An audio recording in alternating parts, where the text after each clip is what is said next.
यहाँ से स्टार्ट करेंगे। विजन आईएएस का टेस्ट नंबर हम लोग 33 देखेंगे, ठीक है। 32 तक हम लोग यहाँ से ऑलरेडी कवर कर चुके हैं और यहाँ पर फुल लेंथ टेस्ट नंबर 9 है। ये 33 ओवरऑल टेस्ट है और 9 नंबर इसका फुल लेंथ है। 8 नंबर तक हम लोग फुल लेंथ देख चुके हैं और जो 32 नंबर पेपर था, ठीक है। तो हम लोग 39 देखेंगे और टेस्ट नंबर इसका फुल 9 नंबर है। और यहाँ से अभी 2 पेपर और बचे हैं। 33 के बाद आपका होगा 34 और 35, वो लास्ट पेपर होगा। और अभी नेक्स्ट है इसका भी एक 2 पेपर बचा है। तो ये हम लोग 2 से 3 दिन में 4 दिन पूरा खत्म कर लेंगे, ठीक है।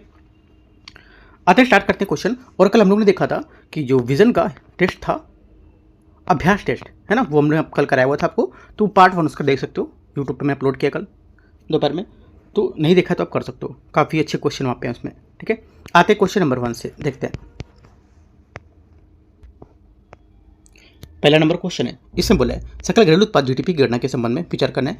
किसी देश का विदेश में सैन्य जो स्थित यहाँ पर प्रतिष्ठान है वो ऐसे पद जो निवासी उदार स्वामित्व में लेकिन यूके यूएसए के बीच नियमित आवागमन है और विदेशी सरकारों के जो दूतावास होते हैं वो इनमें से कितने जो होंगे ये उपयुक्त में से घरेलू सीमा के अंतर्गत शामिल होंगे, कौन कौन से। करेक्ट आंसर हो जाएगा, सोचना है आपको क्या क्या होगा। तो देखो पहला स्टेटमेंट है, यहां से क्या होगा, ये इसका जो जाएगा करेक्ट है। सेकंड भी सही होगा, लेकिन तीसरी बात गलत है। विदेशी सरकारों का दूतावास इसमें यहाँ पर नहीं होगा क्योंकि विदेशी सरकारों के प्रयोग में किया जाने वाला प्रशासित प्रादेशिक इनक्लेव जैसे कि दूतावास जो होता है ये गलत होगा, है ना। बाकी यहाँ से स्टेटमेंट दोनों करेक्ट हैं। 2 बातें यहाँ से क्या पहले की करेक्ट हो जाएंगी। आगे आते हैं क्वेश्चन नंबर 2 यहाँ से।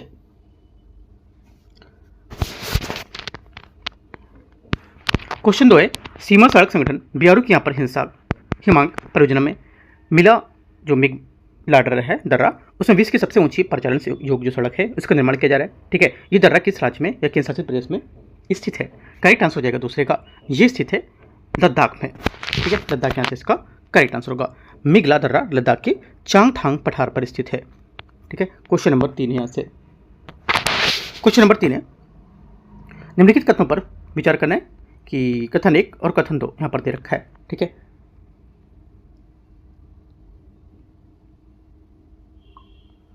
इसमें बोला है कि लॉर्ड वेलेजरी द्वारा नगर नियोजन की जो आवश्यकता है वो हेतु एक प्रशासकीय आदेश जारी किया गया था जिसमें कलकत्ता आधुनिक नगर नियोजन महत्व पर जोर दिया गया था। तीसरे का पहला स्टेटमेंट यहाँ से क्या होगा, ये पहली बात यहाँ से है, ये स्टेटमेंट इसकी करेक्ट हो जाएगी, है ना। सेकेंड बात बोले लॉर्ड वेलेजरी ने लॉटरी समिति सहित यहाँ पर कई समितियों का गठन करके नगर नियोजन हेतु ठोस कार्रवाई भी की थी। सेकेंड बात भी करेक्ट है। सेकेंड बात करेक्ट नहीं होगी, क्यों, क्योंकि यहाँ पर देखो लॉर्ड वेलेजरी के द्वारा भारत में चले जाने के पश्चात 1817 में लॉटरी कमेटी का गठन किया गया था और नगर नियोजन का कार्य इस समिति द्वारा सरकार के सहयोग से किया जाने लगा था। इस समिति का गठन भारत में नगरों के विकास वित्त जुटाने और उद्देश्य करते थे। ये समिति ब्रिटिश औपनिवेशिक सरकार जो थी उसके द्वारा भारत में नगरीय क्षेत्रों के आधुनिकीकरण के विकास को प्रयास करती थी। आंसर हो जाएगा यहाँ से ओनली 1 करेक्ट है, ठीक है।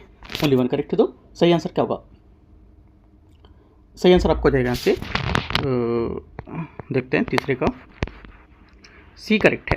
क्वेश्चन नंबर आगे आते हैं 4 नंबर, 4th नंबर क्वेश्चन है, भारतीय संविधान में निम्नलिखित में से किस हेतु आपात नीति जो आपात की घोषणा जो है उस घोषणा वाक्यांश का प्रयोग किया है।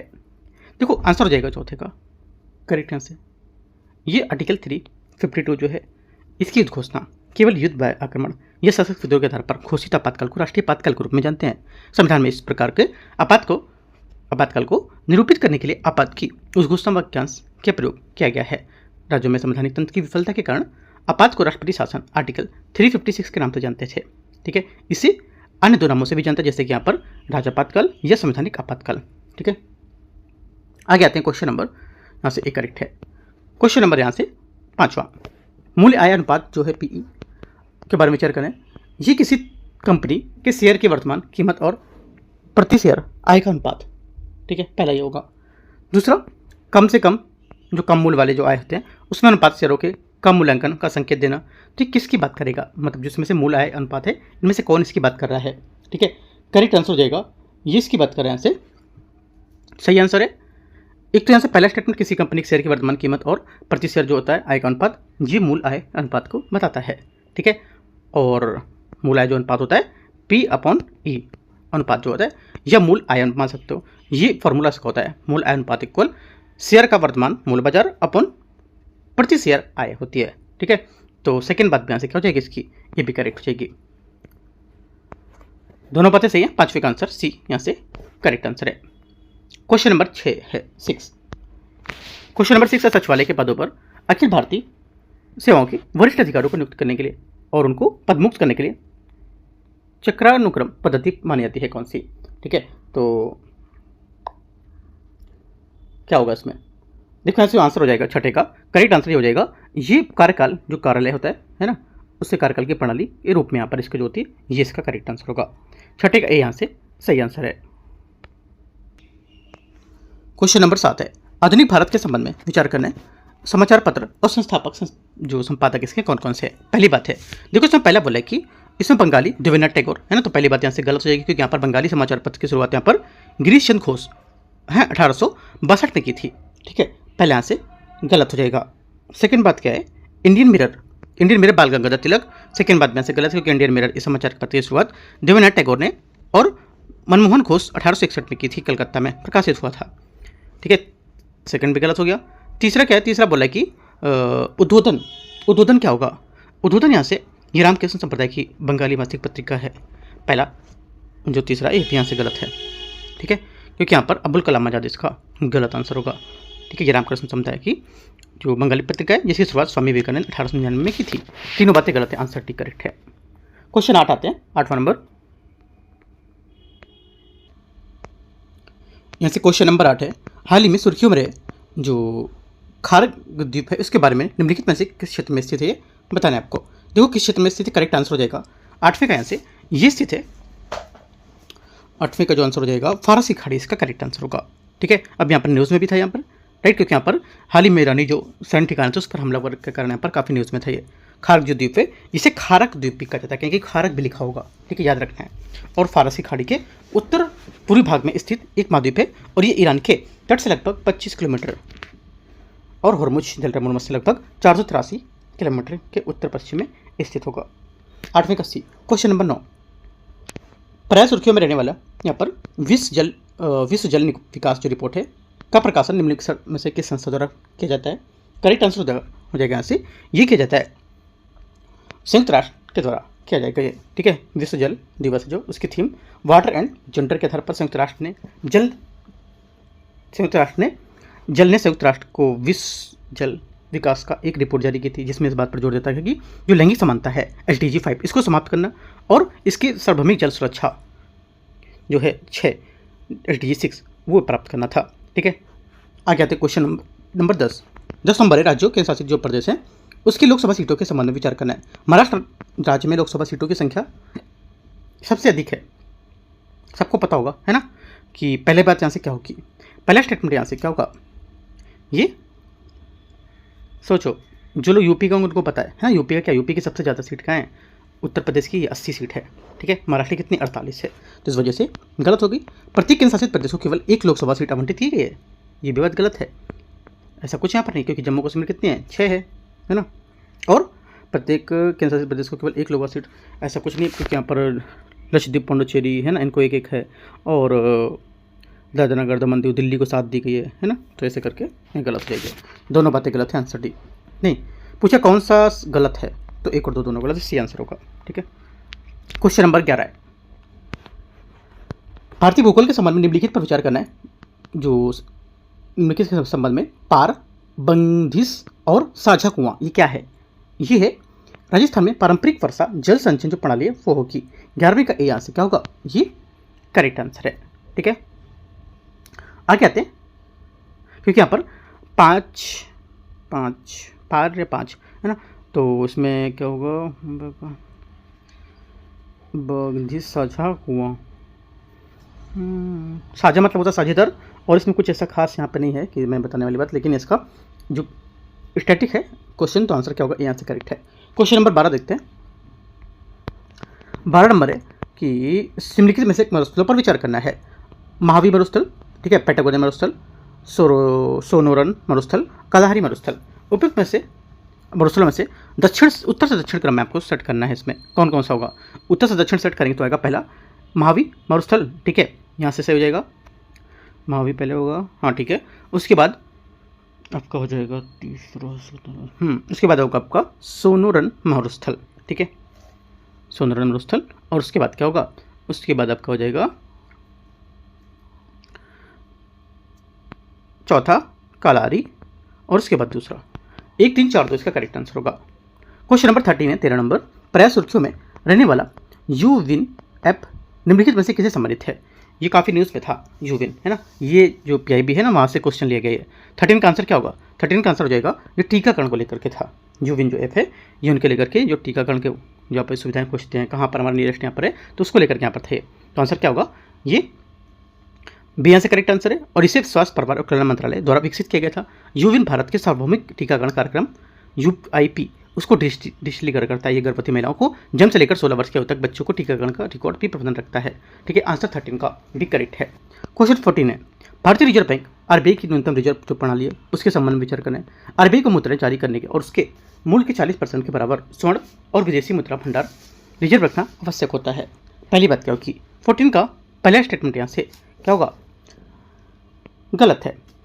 पहली बात गलत है क्योंकि यहाँ पर न्यूनतम रिजर्व प्रणाली के तहत RBI को स्वर्ण सिक्के, स्वर्ण जो निर्मित नोट है और विदेशी मुद्राओं को यहाँ पर शामिल करते हुए न्यूनतम 200 करोड़ रुपए का रिटर्न रखना होता है, ठीक है। तो ये बात गलत हो जाएगी। सेकेंड है, RBI रिजर्व रखकर असीमित मात्रा में मुद्राएं जारी कर सकता है। सेकेंड बात करेक्ट है, क्योंकि देखो न्यूनतम रिजर्व जो है विश्वास का प्रतीक है और इसका RBI द्वारा जारी की गई मुद्रा का कोई मात्रा से कोई प्रत्यक्ष संबंध नहीं होता है। न्यूनतम रिजर्व प्रणाली के तहत RBI रिजर्व रखकर असीमित मात्रा मुद्रा जारी कर सकती है। ओनली 2 करेक्ट है। क्वेश्चन नंबर 15 निम्नलिखित में से किस पक्षी को हाल ही में पंजाब का राजकीय पक्षी घोषित किया गया है? ये पता होगा आपको शायद, क्योंकि न्यूज़ में भी था, अभी रिसेंटली में न्यूज़ आई थी तो उसमें यहाँ पर बताया गया था। करेक्ट आंसर क्या होगा? करेक्ट आंसर हो जाएगा यहाँ से आपका, सोचो क्या होगा 15 का सही आंसर। वैसे इसमें नॉर्दर्न गूस हॉक इसका सही आंसर है, ठीक है, जिस यहाँ पर इसका स्थानिक रूप में भी बाज कहा जाता है। वास्तव में ये राजपक्षी है और ये सूचना 15 मार्च 1989 को पिछली सूचना में हुई त्रुटि के आधार पर सुधार करती थी इसको, ठीक है। आंसर क्या हो जाएगा? डी करेक्ट है। क्वेश्चन नंबर 16 निम्नलिखित पर विचार करना है, कथन 1 और कथन 2, ठीक है। चीन और भारत जैसे यहाँ पर देशों में केंद्रीय बैंक भारी मात्रा में स्वर्ण खरीद रहे हैं। पहला बात क्या होगी?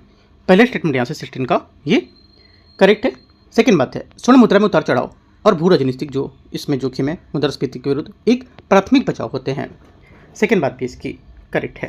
केवल व्यक्ति ही स्वर्ण नहीं खरीद रहा है बल्कि यहाँ पर सरकारें भी खरीद रही हैं और चीन और भारत जैसे देशों के लिए केंद्रीय बैंक के अपने भंडार विविधतापूर्ण बनाने के लिए भारी मात्रा में स्वर्ण खरीद रहे हैं, जिससे यहाँ पर क्या हो रहा है? अधिक स्वर्ण को कम अमेरिकी डॉलर रखकर ये देश अपनी अर्थव्यवस्था को जो अमेरिकी मुद्रा है उतार चढ़ाव के बचाने का प्रयास कर रही है, ठीक है।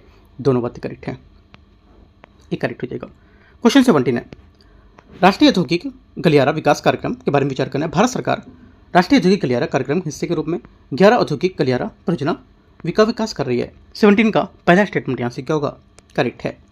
इन औद्योगिक गलियारा परियोजना का विकास नीति आयोग के माध्यम से कार्यान्वित किया जाएगा। सेकेंड बात क्या होगी? सेकेंड बात यहाँ से गलत हो जाएगी। ओनली 1 यहाँ से करेक्ट है, ठीक है। सेकेंड बात गलत क्यों है? क्योंकि यहाँ पर औद्योगिक गलियारों की अनुमोदित जो संस्थागत वित्तीय सोच संरचना होती है उसके अनुसार भारत सरकार राष्ट्रीय औद्योगिक गलियारा विकास जो कार्यान्वयन ट्रस्ट होता है उसके माध्यम से औद्योगिक क्षेत्रों में विश्व स्तरीय ट्रंक और संरचना को विकास प्रदान करता है, ठीक है।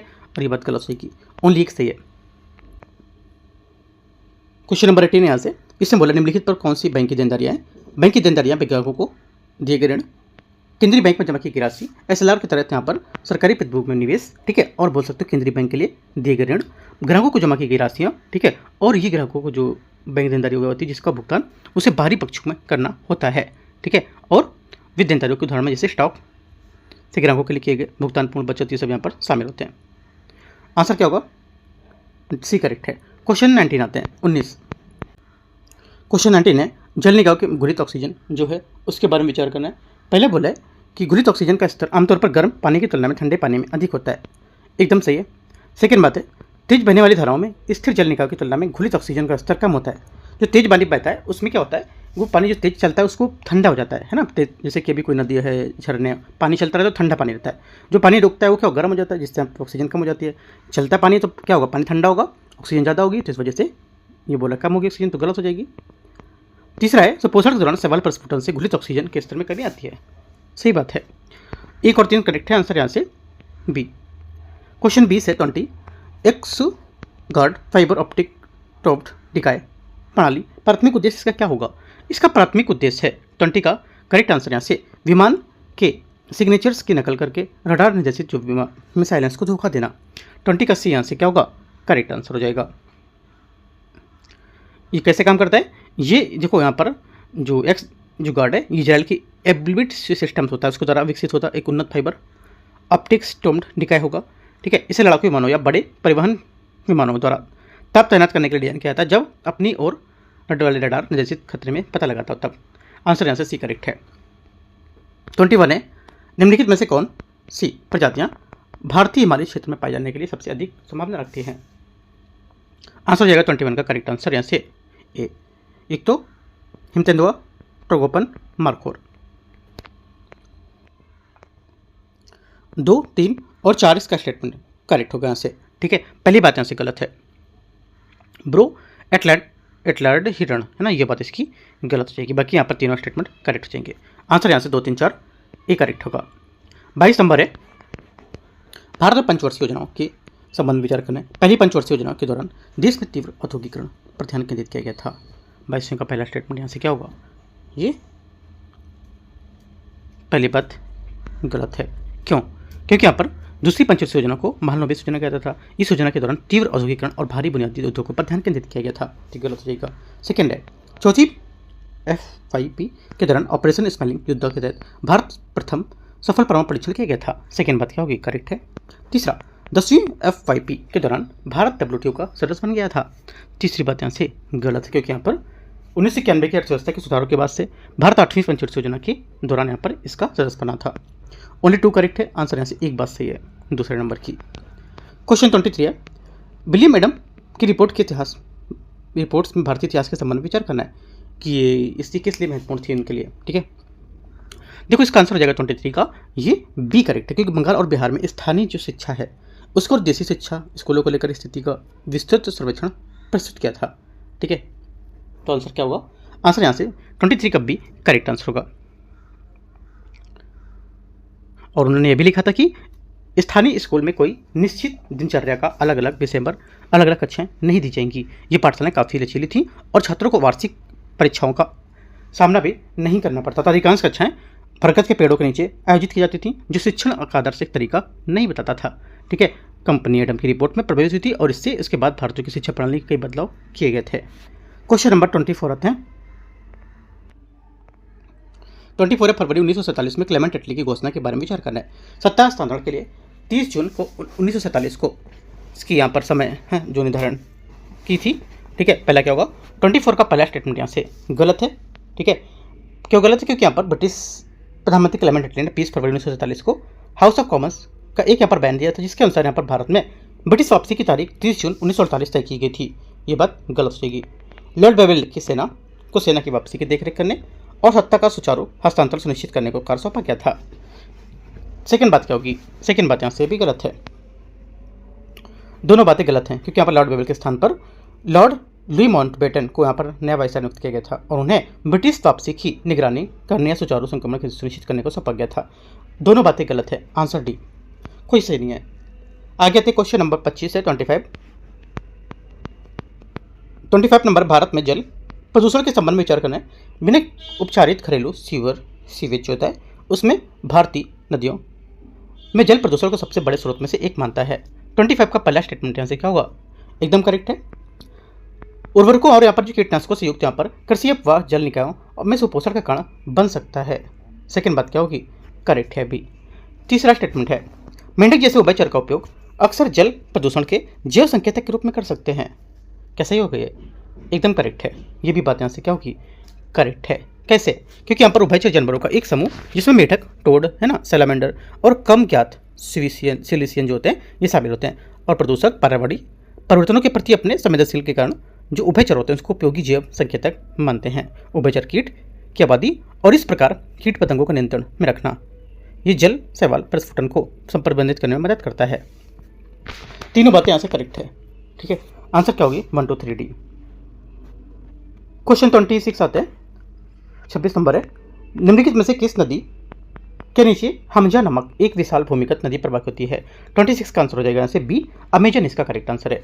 एक ही क्षेत्र में अलग अलग स्तरों में अर्थात भूमि की सतह तथा भूमि की सतह के नीचे किंतु एक ही दिशा में ढलान का अनुपालन करते हुए प्रवाहित होने वाली दो नदियों को ट्विन रिवर सिस्टम कहा जाता है। ऐसी यहाँ पर नदी प्रणाली में असमान भूवैज्ञानिक परिघटना का उदाहरण है। वर्ष 2011 में ब्राजील में ऐसे ट्विन रिवर सिस्टम की खोज की गई थी। इस नदी प्रणाली में अमेजन नदी तथा अमेजन के ठीक नीचे प्रवाहित होने वाली भूमिगत नदी हमजा शामिल है। ठीक है। क्वेश्चन 27 है, भारत के लिए परचेसिंग मैनेजर्स इंडेक्स है PMI, उसके जो डेटा होते हैं उसमें निम्नलिखित संगठन में से किसके द्वारा प्रकाशित किया जाता है? ये किया जाता है 27 का आंसर हो जाएगा S&P ग्लोबल इसका करेक्ट आंसर है। ठीक है। भारत के लिए यहाँ पर परचेसिंग मैनेजर्स इंडेक्स जो है ये मासिक डेटा जो होता है, ठीक है, मासिक डेटा के रूप में S&P ग्लोबल द्वारा प्रकाशित होता है। ठीक है। और ये विनिर्माण सेवा क्षेत्र को मासिक अंतर्दृष्टि क्या है प्रदान करता है, जो अक्सर HSBC के सहयोग से जारी की जाती है। और ये डेटा नए ऑर्डर आउटपुट, रोजगार की आपूर्तिकर्ता सुनिश्चित के संबंध में जो प्रबंधक होते हैं उसकी संरक्षण पर आधारित होता है। 27 का C। 28 आते हैं, निम्नलिखित में से कौन सा नियम गर्म और ठंडी जलवायु के बीच तापमान का अंतराल जो अनुसार जानवरों को अनुकूल का वर्णन करता है? आंसर हो जाएगा 28 का करेक्ट आंसर। एक तो पहला यहां से क्या होगा, ये करेक्ट है एलन का नियम, दूसरा हेसे का नियम, तीसरा बर्गमैन का नियम। तीनों बातें यहां से 28 की करेक्ट है। सी यहां से करेक्ट आंसर है। क्वेश्चन 29 है, निम्नलिखित में से कौन सा एंजाइम पाचन में शामिल होता है? कौन सा एंजाइम पाचन में शामिल है? 29 का आंसर हो जाएगा, एक तो शामिल है लार एमाइलेज, दूसरा पेप्सिन हो जाएगा, चौथा आपको हो जाएगा लैक्टेज। इंसुलिन इसमें नहीं होगा 29 का। ठीक है, क्योंकि इंसुलिन हालांकि चयापचय प्रक्रिया के लिए महत्वपूर्ण है, लेकिन यह एक हार्मोन है और पाचक एंजाइम नहीं होगा। ये रक्त शर्करा के स्तर को नियंत्रित करने के लिए अग्न्याशय द्वारा रक्त प्रवाह में स्रावित होता है और ये पाचन तंत्र में भोजन को भौतिक रूप से नहीं तोड़ता है। ये आंसर है। 30 क्वेश्चन यहाँ से इसमें बोला है कि यहाँ पर जो जैविक विज्ञान में अक्सर इस्तेमाल होने वाला शब्द डार्कनेस हार्मोन किसे संदर्भित करता है? आंसर हो जाएगा, ये संदर्भित करता है मेलाटोनिन इसका करेक्ट आंसर। मेलाटोनिन जो प्रकाश की स्थिति में जवाब में नींद जगाने के चक्कर में जो नियंत्रित करता है इसको मेलाटोनिन क्या होता है, इसे अक्सर डार्कनेस हार्मोन किया जाता है क्योंकि मस्तिष्क की जो पिनील ग्रंथि होती है इसे अंधेरे के जवाब में बनाती है और ये शरीर की आंतरिक जो घड़ी है या स्कैंडिनेविज्म है उसको नियंत्रित करता है, जिससे यहाँ पर हम पता चलता है कि कब सोना है। ठीक है, याद रखना है। क्वेश्चन 30 का आंसर क्या होगा? 30 मैंने बताया आपको बी करेक्ट है। 30 बनाते हैं, निम्नलिखित कथन पर विचार करना है कि बोला इसमें वेमना झील और चिल्का झील दोनों लवणीय जल की लैगून है। पहला क्या होगा? 31 का पहला स्टेटमेंट यहाँ से, ये पहला स्टेटमेंट आपका यहाँ से जो हो जाएगा ये करेक्ट हो जाएगा शायद। पहला करेक्ट है, ठीक है, सही। सेकंड बात है, दोनों समुद्र से जुड़ी हुई और ज्वारी क्रियाओं से प्रभावित होती हैं। दोनों बातें करेक्ट हैं। आंसर क्या होगा? 31 का ए यहाँ से सही आंसर है। 32 नंबर है, देखते हैं इसको। मध्यकालीन भारतीय इतिहास के संबंध में तरफ पथ का उल्लेख क्या है? तरफ पथ का उल्लेख हो जाएगा यहाँ से, ये प्रादेशिक प्रभाग इसका सही आंसर होगा। ठीक है, प्रादेशिक प्रभाग इसका करेक्ट आंसर है। भारत मध्यकाल के दौरान तरफ जो है दिल्ली सल्तनत के शासकों तथा आगे चलकर बहमनी साम्राज्य द्वारा स्थापित प्रशासनिक प्रभाग थे। सुल्तान ने विशाल साम्राज्य पर कुशलतापूर्वक शासन करने के लिए साम्राज्य के भू भाग पर 4 अलग अलग प्रांत में विभाजित किया था। इससे यहाँ पर प्रत्येक प्रांत को तरफ कहा जाता था। ठीक है, आंसर क्या होगा? करेक्ट है। क्वेश्चन 33 नंबर है, महात सत्याग्रह के बारे में विचार करना है। महात सत्याग्रह का आयोजन डॉक्टर BR अम्बेडकर के नेतृत्व में किया गया था। 33 का पहला स्टेटमेंट यहाँ से करेक्ट है। सेकेंड है, सार्वजनिक पेयजल तथा छूतों की यहाँ पर जो पहुंचे उसके अधिकार को सुरक्षित करने के उद्देश्य से किया गया एक हिंसक विद्रोह प्रदर्शन था। सेकेंड बात यहाँ से गलत हो जाएगी है, क्योंकि महात सत्याग्रह एक अहिंसक विरोध के रूप में तैयार किया गया था, ना कि एक हिंसक बोला इसमें। हाँ, हिंसक नहीं होगा, अहिंसक था। ठीक है।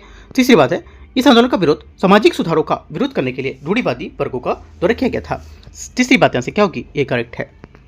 1 और 3 सही है, 2 बातें सही है इसकी। 34 नंबर है, निम्नलिखित पर विचार करना है। इस वृक्ष की विशेषता, एक वहाँ पर मोटा जल संग्रहण करने वाला तना और पत्तियों के बिना होने वाले जो अवधि के दौरान इसकी विशिष्ट बनावट के कारण इसे अक्सर उल्टा वृक्ष कहा जाता है। यह अफ्रीका का मूल निवासी लेकिन ऐतिहासिक कारणों से भारत के कुछ हिस्सों में भी पाया जाता है। इनमें से बोला कि किस यहाँ पर विवरण को सबसे उपयुक्त बता रहा है इन चारों बातों में, ऑप्शन में। ठीक है, करेक्ट आंसर हो जाएगा, इसे उल्टा पेड़ एक तरह से, ये बाओबाब है ना, इसको प्रसिद्ध रूप में उल्टा पेड़ कहा जाता है। जो क्योंकि यहाँ पर पत्तियों का बिना होता है और वे साल के जो मतलब साल के अधिकतम समय रहता है, साल नहीं, साल के अधिकतम समय यहाँ पर बना रहता है। ठीक है, और उनकी गांठदार फैली हुई शाखाएं मोटी जड़ों के समान दिखती रहती हैं। आंसर क्या होगा? ए यहाँ से बाओबाब का वृक्ष करेक्ट आंसर हो जाएगा। क्वेश्चन 35 है, सिंप्लेक्स वायरस के बारे में विचार करना है। HSV एक समान वायरल संक्रमण है जो मुंह या जननांगों के दर्द पर छाले अक्सर अल्सर का कारण बन सकता है। पहली बात यहाँ से स्टेटमेंट इसका करेक्ट हो जाएगा। सेकेंड बात है, ये सिंप्लेक्स वायरस रोग का यौन संचरण संभव है। ठीक है, सेकेंड बात यहाँ से क्या होगी? ये करेक्ट है भी। ठीक है, दोनों बातें यहाँ से सही है। आंसर क्या होगा? 35 का सी करेक्ट आंसर है। 36 है, 1991 के पश्चात भारतीय अर्थव्यवस्था में वैश्वीकरण के संबंध में विचार करना है। सीमा शुल्क और प्रशुल्क में कमी, पूंजी खाते भारतीय रुपए की पूर्ण परिवर्तनीयता, विशेष सेवा क्षेत्रों में प्रत्यक्ष विदेशी जो विदेशी निवेश है उसमें इसकी अनुमति। तीन बातें दे रखी है। तीन बातों में बोला है कि यहाँ पर कितने जो है प्रारंभिक वैश्वीकरण के उपाय हो सकते हैं। प्रारंभिक वैश्वीकरण के उपाय कौन कौन से हो सकते हैं? देखो, एक आपका यहाँ से हो जाएगा, पहला स्टेटमेंट करेक्ट है और दूसरा स्टेटमेंट यहाँ से क्या हो जाएगा? ये करेक्ट है, गलत है। दूसरा स्टेटमेंट यहाँ से पूंजी खाते पर जो भारतीय रुपए की पूर्ण परिवर्तनीयता नहीं होगी, बद गलत हो जाएगी। ठीक है, क्योंकि भारत में पूर्ण चालू खाते की परिवर्तनीयता होती है जो ये इसके तहत 1994 व्यापार यात्रा प्रेषण के लिए इस रुपए का स्वतंत्र विनिमय किया जा सकता है। हालांकि वित्तीय स्थिरता बनाए रखने के लिए भारत आंशिक पूंजी खाते परिवर्तनीयता को अपनाता है जिसमें सीमा पूंजी और निवेश ऋण की कुछ प्रतिबंध लागू होते हैं। सेकंड बात गलत हो जाएगी, बाकी यहाँ से एक और तीन करेक्ट है। दो बातें आते हैं क्वेश्चन। देखो, यहाँ पे आपको पता होना चाहिए कि एक और दो बातें सही हैं, तो क्यों कौन कौन सी दो बातें सही हैं? एक और तीन, ये दो और तीन, ये एक और दो, है ना। लेकिन अब एग्जाम हॉल में बैठोगे तो वहाँ पे मतलब नहीं, वहाँ पे आपका स्टेटमेंट अगर दो आपको सही लग रहा है तो दो वहाँ पे नहीं पूछने वाला क्योंकि कैसे सही हुआ दो, है ना। वहाँ पे से आपको सिर्फ जो हमारा टिक मार्क करके होता है ना वहाँ पे हमारा सीट वाला वो होता है। दो ठीक है, तो आप कोई भी एक दो मारा हो तो भी वहाँ चल जाएगा। लेकिन यहाँ पे दो पूछा है यहाँ पे, लेकिन आपको पता होना चाहिए कि एक और तीन क्यों सही है क्यों गलत है दूसरा। ठीक है, क्वेश्चन नंबर 37 देखते हैं। यहाँ से निम्नलिखित कथन पर विचार करना है। मीथेन एक क्या है? शक्तिशाली ग्रीन हाउस गैस है। पहली बात, 37 का पहला स्टेटमेंट यहाँ से करेक्ट है। मीथेन की यहाँ पर वैश्विक तापमान क्षमता कार्बन डाइऑक्साइड से कम हो जाती है या कम होती है। सेकेंड बात गलत है क्योंकि यहाँ पर क्या बोल रहा है कि जो मीथेन है ये कार्बन डाइऑक्साइड की तुलना में वैश्विक तापमान की क्षमता काफ़ी अधिक होती है और कम नहीं होती है। और ये 20 वर्ष की अवधि में मीथेन लगभग 84 से 86 गुना अधिक शक्तिशाली होती है। ठीक है, तो ये बात गलत होगी। मानवजनित मीथेन का उत्सर्जन सबसे बड़ा ऊर्जा स्रोत होता है, बात गलत है।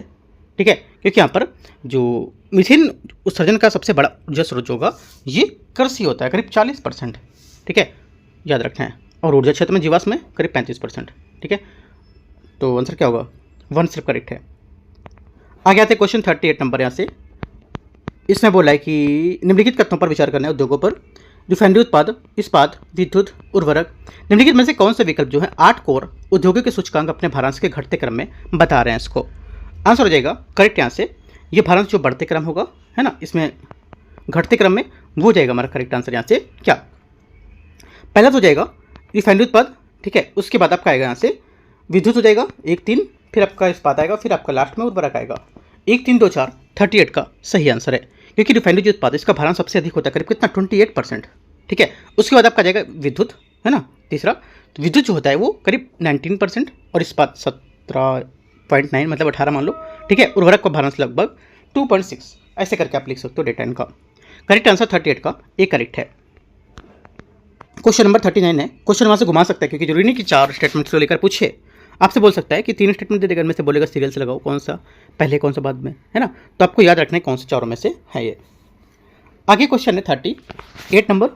केला, सेब, अनानास, इनके रोग जो है कौन कौन से रोग इनके हो सकते हैं वो है। पहला है यहाँ से जो केला है इसमें हो जाएगा आपका पनागा रोग, पनामा रोग। ठीक है, सेब फायर ब्लाइट और फ्यूजेरियोसिस। 3 बातें हो गई, आंसर डी 39 का सही आंसर है। क्वेश्चन 40 है 40। कादिर मिसाइल के संबंध में विचार करना है। कादिर मिसाइल एक तंपा आधारित यहाँ पर जहाज रोधी प्लास्टिक मिसाइल होगी। 40 का पहला स्टेटमेंट यहाँ से क्या होगा? गलत है क्योंकि जो कादिर है ये यहाँ पर एक मुख्य रूप से तट आधारित यहाँ पर तटीय जहाज रोधी मिसाइल प्रणाली के रूप में तैनात किया जाता है जिसका यहाँ पर उपयोग ईरानी सेना समुद्री सीमाओं की रक्षा के लिए करती है। पहला गलत हो जाएगा। कादिर क्या यहाँ पर ईरान द्वारा विकसित एक मध्यम श्रेणी का मिसाइल होगा। सेकेंड बात यहाँ से करेक्ट है। तीसरा यहाँ पर कि जो क्रूज मिसाइल है ये रडार पहचान प्रणालियों के सब बचने के लिए कम ऊंचाई को उड़ने में सक्षम होती है। तीसरी बात यहाँ से क्या होगी, ये करेक्ट है, सही है। एक और सॉरी 2 और 3 करेक्ट है, आंसर 2 बातें सही है। क्वेश्चन 41 नंबर है, प्राचीन भारतीय धार्मिक जो परंपराएं के संबंध में विचार करना है। भारतीय बौद्ध ग्रंथ में वर्णित निघंटनाथ पुत्र किसे संदर्भित करता है? ये आंसर हो जाएगा, ये संदर्भित करता है वर्धमान महावीर। बी यहाँ से क्या होगा, करेक्ट आंसर हो जाएगा। ठीक है, क्योंकि यहाँ पर प्रारंभिक बौद्ध ग्रंथ पाली खनन के संबंध में निघंटनाथ का उल्लेख वर्धमान महावीर के लिए किया गया था। और निघंट का अर्थ होता है कि बंधन से मुक्त या नग्न। ठीक है, जो तपस्वी समुदाय को दर्शाता है, जबकि यहाँ पर नाथपुत्र का अर्थ है नाथ या ज्ञात्र, है ना, कुल का पुत्र और उसके वंश को इंगित करता है। आंसर भी करेक्ट है। 42 नंबर है 42, आज़ादी का यहाँ पर कोई भी अर्थ नहीं है।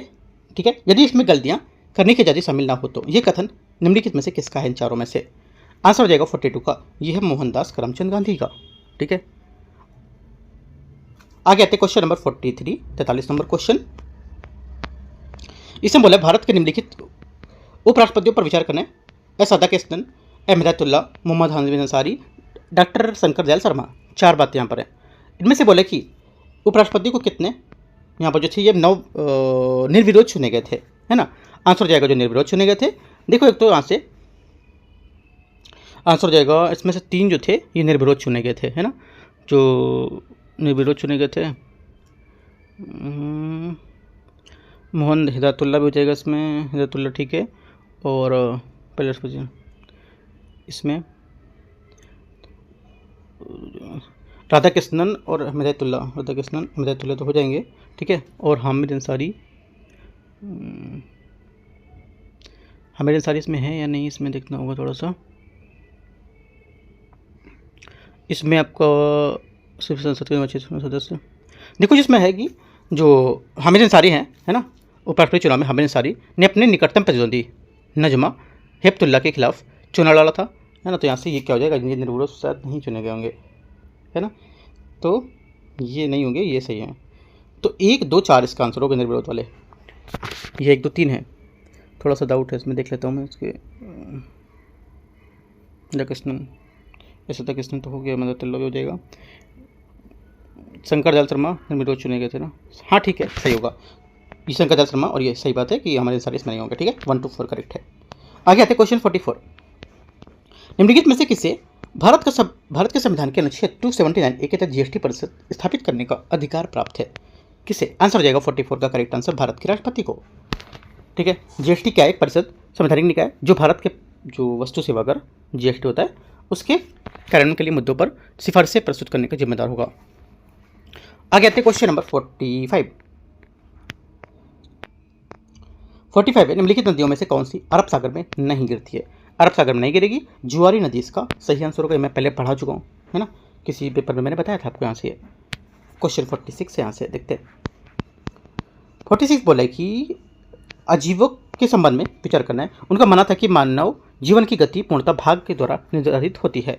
46 का पहला स्टेटमेंट यहाँ से क्या होगा, ये करेक्ट है। सेकंड बात है, उन्होंने मौर्य शासक बिंदुसार का संरक्षण प्राप्त था, सेकंड बात भी करेक्ट हो जाएगा। तीसरी बात है, उत्तर प्रदेश में स्थित श्रावस्ती को आजीविकों का केंद्र माना जाता है, ये भी बात यहाँ से करेक्ट है। ठीक है, और वे कर्म और भ्रम को एक भ्रांति मानते थे और वे जैन धर्म के जो निराकार थे, आत्मा की अवधारणाओं के विपरीत एवं भौतिक अस्तित्व होने पर विश्वास करते थे। ठीक है, तो ये सब बात याद रखना है। और अशोक के साथ में स्तंभ के लेखों में आजीविकों का उल्लेख भी मिलता है, तो ये सब एक्स्ट्रा पॉइंट आप नोट कर सकते हो। सी करेक्ट है। 47 है, निम्नलिखित पर विचार करना संगठन और इसकी क्या है संस्थापक। ठीक है, तो देखो संगठन संस्थापक कौन कौन से होंगे। पहली बात है, इसमें बोला है कि भारत की स्त्री महामंडल सरला देवी, सही बात है, सरला देवी चौधरी, इलाहाबाद में भारत की स्त्री महामंडल की पहली बैठक बुलाई गई थी। इससे यहाँ पर महिला के द्वारा स्थापित प्रमुख भारतीय महिला संगठन माना जाता था। सेकेंड बात, भारत महिला मुथुलक्ष्मी रेड्डी, ये बात यहाँ से गलत लग रही है, गलत होगी, हाँ ये गलत हो जाएगी, हाँ ये गलत है, क्योंकि भारतीय महिला परिषद यहाँ पे इसमें नहीं हो, क्योंकि यहाँ पर मुथुलक्ष्मी रेड्डी जो थी एक स्वतंत्रता सेनानी थी, है ना, और मद्रास मेडिकल कॉलेज की छात्रा के रूप में उन्होंने एनी बेसेंट के संपर्क में और भी गांधी जी से मिली थी और उन्होंने भारत की महिलाओं के स्थान के लेकर प्रयास किए थे यहाँ पे, ना कि भारत महिला परिषद की संगठन में। आर महिला समाज रमाबाई सरस्वती, बात करेक्ट है। 1 और 3 बात सही है। 47 का आंसर सी। 48 नंबर है, वेइमर ट्रायंगल के बारे में निम्नलिखित पर विचार करना है। फ्रांस, जर्मनी, पोलैंड, इटली, इनमें से कितने देशों में कितने देश वेइमर ट्रायंगल से सदस्य होंगे? आंसर हो जाएगा इसमें से केवल 3 है वेइमर ट्रायंगल के जो सदस्य हैं। ठीक है, ये हो जाएंगे कौन कौन? करेक्ट आंसर हो जाएगा यहाँ से इसका। सोचो क्या क्या होगा। देखो इसमें यहाँ पर आपका एक तो France, Germany, Poland, France, Germany, Poland, Italy यहाँ से इसमें नहीं होगा। 3 बात यहाँ से इसकी करेक्ट है। 49 नंबर है, निम्नलिखित पर विचार करने का कथन दो। प्रोजेक्ट 75 फर्स्ट जो होता है ये भारतीय नौसेना का एक यहाँ पर प्रोजेक्ट है जिसका उद्देश्य है कि यहाँ पर जल के भीतर युद्ध करने की क्षमताओं को बढ़ाना। 49 का पहला स्टेटमेंट यहाँ से क्या हो जाएगा? ये करेक्ट है, सही बात है। सेकेंड बात बोला है कि इस प्रोजेक्ट में air independent propulsion system less से 6 परमाणु संचालित पनडुब्बी को स्वदेश को निर्माण शामिल होगा। ये बात गलत है इसकी। क्यों?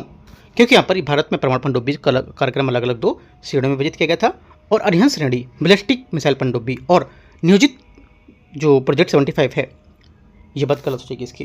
ठीक है, ओनली 1 करेक्ट है, आंसर सी यहाँ से सही हो जाएगा 49 का। एक सही दूसरा गलत है। क्वेश्चन 50 है 50, पुरातत्व स्थल राज्य विवरण।